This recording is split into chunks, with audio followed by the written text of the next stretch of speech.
One of the most memorable movies I have seen is the film of Charles Dickens's novel Little Dorrit. It is actually two films, both very long. The two films don't follow in sequence, telling the first and second halves of the story. Instead, each film shows the whole drama, but from a different point of view. First, we see the action through the eyes of the hero. Then, in the second film, the same story through the eyes of the heroine. A few scenes are identical, but in the second film we understand many things that hadn't been clear the first time around. Like seeing with two eyes instead of one, the double movie enables the viewer to get a sense of depth and perspective on the whole dramatic story. The story of Jesus' birth in Matthew's Gospel is seen through the eyes of Joseph. In Luke's Gospel we see it through Mary's. No attempt is made to bring them into line.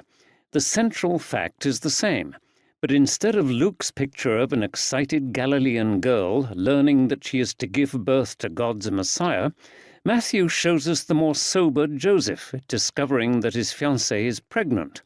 The only point where the two stories come close is when the angel says to Joseph, as Gabriel said to Mary, "Don't be afraid."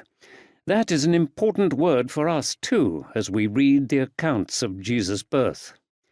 Fear at this point is normal. For centuries now, many opponents of Christianity, and many devout Christians themselves, have felt that these stories are embarrassing and unnecessary and untrue. We know, many will say, that miracles don't happen. Remarkable healings, perhaps. There are ways of explaining them, but not babies born without human fathers. This is straining things too far. Some go further. These stories, they say, have had an unfortunate effect. They have given the impression that sex is dirty and that God doesn't want anything to do with it. They have given rise to the legend that Mary stayed a virgin forever, something the Bible never says. Indeed, here and elsewhere, it implies that she and Joseph lived a normal married life after Jesus' birth. This has promoted the belief that virginity is better than marriage, and so on.